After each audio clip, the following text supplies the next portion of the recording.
Teman-teman semua, dari teman-teman semua, ada nggak yang mengalami kehidupan ini tuh looping gitu?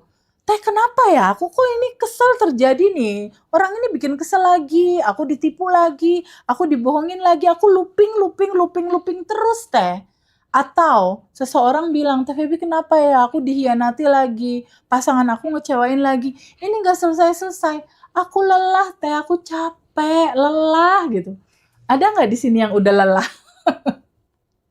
Kalau ada coba komen. Ada yang udah lelah belum? Terus lelahnya mau diterusin sampai berapa lama? Aku teh, ada teh Tuh, ada katanya. ya. Mau sampai berapa lama sayang? Mau sampai berapa lama ada di frame itu, ada di putaran film itu? Bikin asik ganti filmnya boleh nggak? Yuk, kita ganti film yuk. Jangan pakai film yang itu yuk. Kita cerita di roll film itu anggap udah selesai yuk. Tanggal 20 nanti yuk. Kita masuk ke frame-nya kamu. Yang udah aslinya kamu udah itu. Bahagia dan kelimpahan. Masuk ke frame itu yuk. Masuk ke frame itu. Karena itu memang udah disediain kok buat kamu. Dan itu udah lama menunggu kamu hadir dan datang gitu. Jadi semua manifestasi cerita hidupmu tuh udah tergelar semua. Dan itu sangat indah sekali, Kang Hendra. Ada pertanyaan dari teman-teman nggak? Gambarannya gimana? Oke, ada pertanyaan nih Teh. Apa yang sebenarnya ingin hidup ajarkan ketika ia memaksamu untuk jatuh? Apa sih sebenarnya yang ingin hidup kasih pesan ke kita, mau diajarkan ketika kamu dalam posisi situasi yang terjatuh gitu. Jadi sebetulnya ingin di delivery atau semesta atau hidup ingin ajarkan ke kamu, itu adalah satu momen di mana kamu berganti identitas. Dari identitas lama kamu yang menderita, takut, bingung, khawatir, kekurangan, menjadi identitas baru kamu justru yang sesungguh-sungguhnya kamu. Memang lewat jatuh ini sebetulnya, lewat jatuh tersungkur, ego kamu rontok ke dalam ini, yang ego kamu benar-benar very deep, jatuh di low position gitu, di posisi yang paling rendah. Disitulah kamu bertemu kesadaran sebetulnya. Di titik kamu hampa, di titik kamu kosong, di titik kamu putus asa, di titik kamu bingung, di titik kamu resah. Justru di situ kamu bertemu dengan kesadaran ini gitu. Jadi yang hidup ingin ceritakan, ingin sampaikan pesan, ingin kasih tahu ke kamu, itu adalah satu sisi di mana kamu memang belum pernah merasakan momentum ini. Momentum di mana ego kamu pada titik nol. Kenapa terkondisikan seperti itu? Karena sebetulnya jiwa ini harus menjadi ruang. Jiwa ini harus menjadi ruang di mana semua spektrum rasa harus kamu rasain. Rasa pahit, sedih, bingung, cemas, itu harus dirasain. Tapi apapun yang muncul dalam kehidupan kamu, pahami bahwa itu hanya pantulan. Pantulan dari lapisan endapan emosi yang ada di dalam dirimu. Dia ingin kamu kenali. Untuk pada akhirnya kamu izinkan untuk merasakan penuh. Kamu rasakan, lalu kamu alirkan, kamu larutkan, lalu kamu lepaskan. Jadi hidup jalani nggak usah terlalu serius. Karena hidup ini sebetulnya cuma permainan. Nggak usah terlalu serius. Dibawa asik aja, dibawa santai, bawa enjoy. Bahwa hidup ini adalah perayaan dalam setiap hari. Gitu. Jadi ingin bertemunya diri lama, mau ganti baju nih, Kang Hendra, ke diri baru. Jadi momentum penderitaan atau kejatuhan itu sebetulnya kehidupan ini lagi mau ngajarin kamu itu, ngajarin kamu ganti identitas gitu. Dan pasti akan ketemu sama titik kesadaran itu. Jadi kalau nanya sama aku nih Kang Hendra, jawabannya ujungnya udah pasti cinta. Udah pasti cinta, udah pasti jadinya ujungnya ke identitas baru nih kalau aku. Ceritanya pasti akan berputar seputar itu jawabannya. Oke. Gitu ya teman-teman ya. Yes. Oke Teh, lanjut pertanyaan kedua ya. Ini seru nih, tentang kekayaan nih Teh. Oke. Pertanyaannya, apa yang membuat seseorang terlihat pantas kaya nih Teh? Apa yang membuat seseorang terlihat pantas kaya? Waduh, mantep. Yang membuat seseorang terlihat pantas kaya, itu udah pasti yang pertama mindsetnya. Cara berpikir dia. Mindset dia, pola pikir dia gitu. Orang-orang yang pantas kaya biasanya secara abundant mentality, secara mentalnya dia, itu mental yang bukan mental seneng ditraktir gitu. Seneng nyari diskon, seneng ditraktir, seneng dibayarin, seneng gratisan. Oh, itu mentalnya bukan mental kaya itu. Itu Siapa mental tuh yang suka kekurangan. gratisan tuh? Mental kekurangan itu. Jadi seseorang yang dalam mental kaya, mindsetnya itu dia akan selalu berpikir untuk mengalirkan. Dia akan selalu berpikir untuk mengalirkan. Kenapa? Karena udah kaya, udah abundant. Jadi ilustrasi kata abundant itu adalah keran bukaannya terbuka, karena kan kehidupan ini tuh cuma kayak pipa air gitu loh, Kang Hendra. Pipa air ya. Dia cuma kayak saluran. Dia cuma kayak saluran, cuma kayak aliran. Nah, saluran ini dia berawal dari energi yang satu, dari Allah Subhanahu wa taala, atau apapun deh nama itu kamu sebut ya. Dari energi yang satu, dari kekuatan maha dahsyat yang penuh kelimpahan tanpa batas. Nih aliran awalnya dari sini. Nah, aliran ini dia secara tanpa batas, dia akan mengalir nih ke saluran pipa. Nah, salurannya ini itu adalah kita. Kita nih, kita bagian dari saluran itu, ya. Bagian dari diri dia lah, percikannya gitu. Dimana tubuh ini hanya menjadi ruang. Hanya menjadi ruang tempat terdeliverynya kasih sayang, kebaikan, cinta, dan lain-lain. Nah, masalahnya si saluran ini sehubungan dengan pertambahan usia kita, dia ada yang menyumbat nih, Kang Hendra. Ada yang menyumbat, entah itu kemarahan, entah itu rasa bersalah, entah itu kekesalan, entah itu kecemasan, entah itu kekhawatiran. Sehingga aliran dari atas yang tadinya bahagia dan berkelimpahan, dia seret turun ke bawahnya. Karena kan ada sumbatan. Betul. Ada sumbatan ini nih, kegambar nggak sama teman-teman? Kenapa sih realita nih nggak enak nih kayak gini gitu? Kenapa utang belum kebayar teh gitu? By the way teman-teman ada yang punya utang nggak? Ada yang punya utang yang belum kebayar nggak? Terus kenapa kebahagiaan belum aku terima? Secara relationship aku nggak happy. Aku mengalami satu fase di mana aku nggak bahagia nih. Aku nggak nyaman. Nah, ada nggak coba teman-teman komen di kolom komentar? Ada nggak merasakan hidup hambar, hidup kosong, hidup nggak ketemu makna, hidup membosankan, hidup penuh resah gitu? Ada nggak? Aku teh. Ada sayang. Utang Kamu saya dari mana banyak, sayang? teh, Utang katanya. banyak. Nah, ngobrol-ngobrol soal utang nih. Kamu harus memahami dulu. Utang itu hadir sebagai sebuah pesan. Yang kamu rasakan apa? Nggak nyaman, resah, bingung, cemas misalnya. Nah, itu harus kamu izinkan, kamu rilis dulu.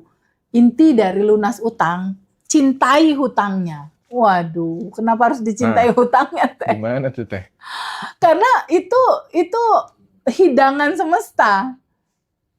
Semua realita dalam hidup kita itu harus disambut dan diterima gitu. Termasuk punya uang, terus termasuk utang. Kalau kamu sudah bisa mencintai hutang itu, bisa melihat bahwa ada cinta di balik hutang ini gitu, kamu akan tahu bahwa sebetulnya di dalam ruang kesadaran, hutangmu sebetulnya udah lunas sebetulnya. Tapi saat ini kamu lagi ada di dalam satu frame, satu fase film kehidupan gitu ya. Frame-nya kamu lagi bener-bener fokus sama urusan utang. Di titik kamu fokus sama itu, energi akan mengalir ke sana mewujudkan realita, itu nggak akan pernah bisa selesai. Tapi coba pelan-pelan. Kamu ganti identitasmu. Bukan seseorang yang merasa kekurangan dalam judul punya hutang. Ganti identitasnya. Dan itu perlahan tapi pasti, nanti realitamu pun akan berganti. Jadi sehubungan dengan pertanyaan tadi, Teh Feby gimana gambaran image mental kaya? Mindset dia udah pasti berbeda. Mindsetnya mindset mengalirkan gitu ya, mengalirkan. Dan mindset kaya atau layak kaya itu dia tidak identik dengan misal kayak mobil Ferrari, itu memang simbol kekayaan. Tetapi tetap aja kalau seandainya mentalnya mental miskin, mental merasa kurang terus gitu. Nah, itu tidak menggambarkan mindset yang berkelimpahan gitu. Tapi dalam semua kegiatan yang kita lakukan, upayakan latar belakangnya adalah kesadaran kamu nih. Kuncinya nih ada di kesadaran kamu, dalam kesadaran bahwa kamu memang udah berkelimpahan.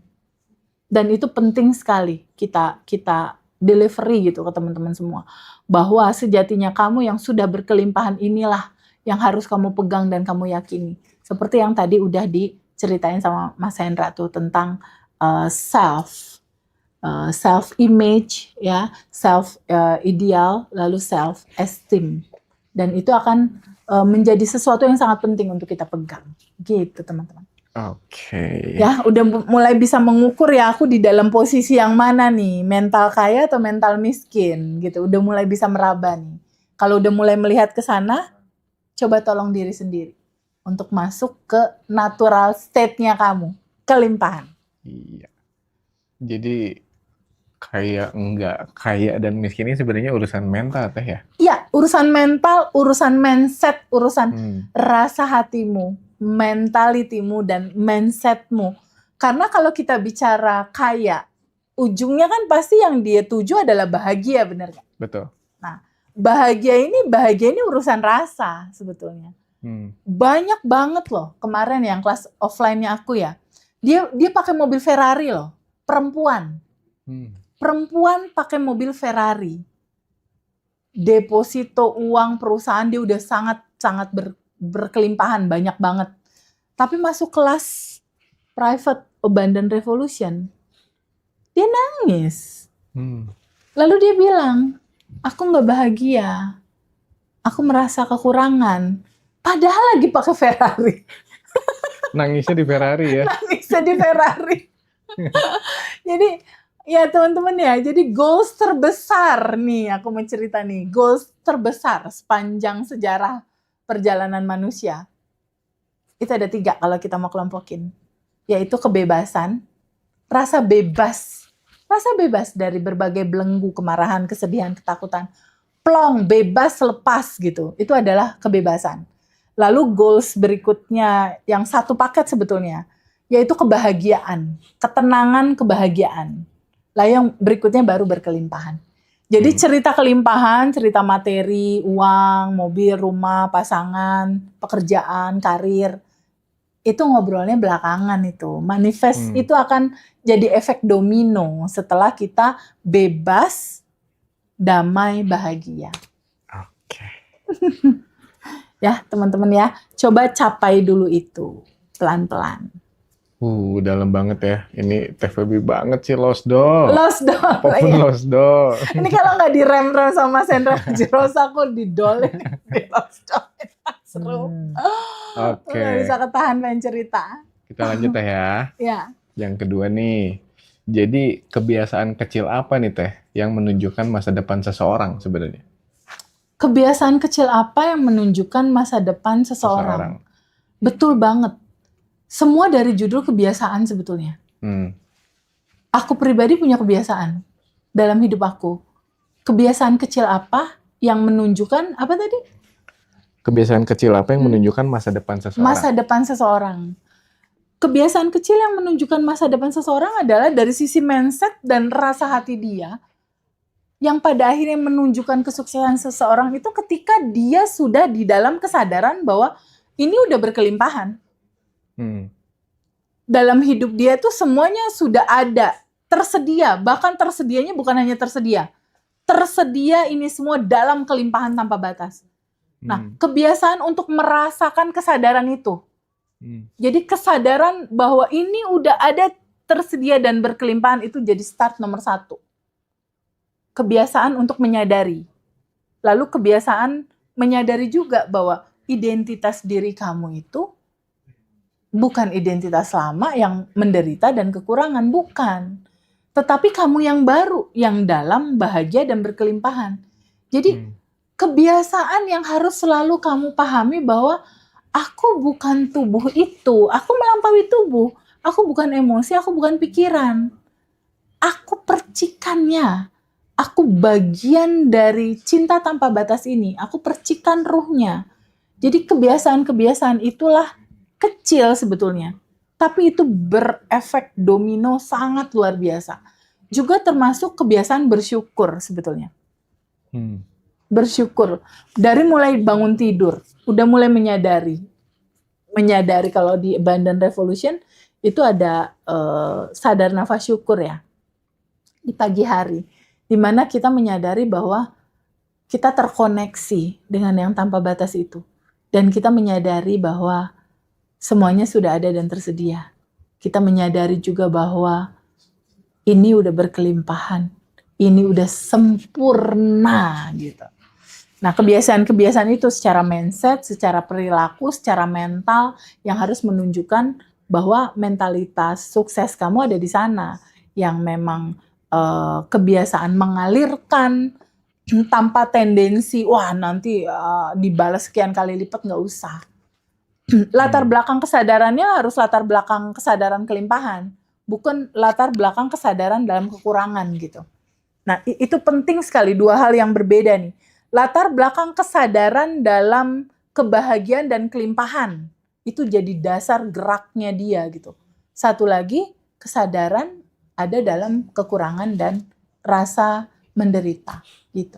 Dua hal ini tinggal teman-teman yang mana, mau ngambil keputusan yang mana, yang ini atau yang ini. Gitu. Iya, iya, iya.